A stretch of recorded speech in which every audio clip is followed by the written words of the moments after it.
नमस्कार. नमस्कार. मी Somnath Nagtilak, Kurnool seeds private limited Hyderabad कंपनीचा प्रतिनिधी आहे. आपण आता सध्या पडसाळी तालुका माढा जिल्हा सोलापूर या ठिकाणी 9196 ॲग्रिसिस या मकाचा पीक पाहणी करण्यासाठी आलेलो आहोत. आपलं नाव सांगा. धनाजी नामदेव मुटकुळे, राहणार पडसाळी तालुका माढा जिल्हा सोलापूर. तुम्ही कुठली व्हरायटी लावली? ॲग्रिसिलची 9196. किती पॅकेट लावलेत? 3 पॅकेट लावले. तुम्ही व्हरायटीबद्दल काय सांगाल? पराठी एक नंबर आहे. मका उंच बी भरपूर जाते आणि उताराला बी चांगली आहे. आणि एका ताटाला किती कणस पडले? दोन डबल कणीस पडले आहे. हां हां. मग कणीस फार मोठा आहे.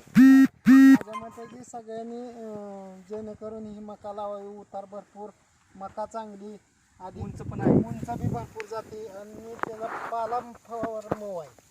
त्यामुळे चाऱ्यासाठी पण उत्तम बी उत्तम. त्याला कूस कमी आहे. कूस कमी आहे. बरोबर, चालेल. ओके, धन्यवाद.